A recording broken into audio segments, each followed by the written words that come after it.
एक लक्षात ठेव, या नात्यांच्या नावाचा गोंधळ व्हायला लागला ना की सरळ मैत्रीचं नातं आठवायचं.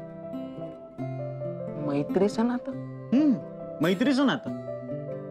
त्याने नातं बाजूला सारून माणूस समजायला सोपा जातो. आणि एकदा माणूस समजला ना की मग त्याला नात्याचं लेबल द्यायची गरज भासत नाही. काय ना? हो एक्झॅक्टली. आणि काय असतं माहिती का प्रज्ञेश, मैत्रीचं नातं ना हे युनिव्हर्सल असतं.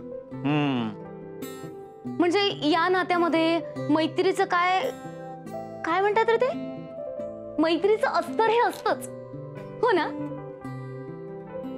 म्हणजे बघा, आपले पेरेंट्स असतात, पण त्याच वेळी ते आपले मित्र पण असतात.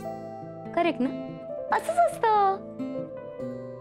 मग अशाने तर नातीही उरणारच नाही, सगळेच एकमेकांचे मित्र होतील. हो देत की, मग चांगलंच आहे ना.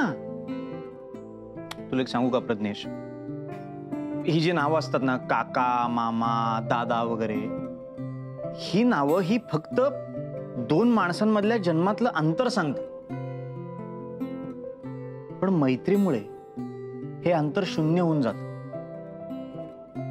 हो ना? आता मला सांग, मी तुझा कोण आहे? कैवल्य दादा की माय फ्रेंड कैवल्य? आणि मी अनाताई की माय फ्रेंड आहे ना, यो. वाव. आणि मी माय फ्रेंड कैवल्य.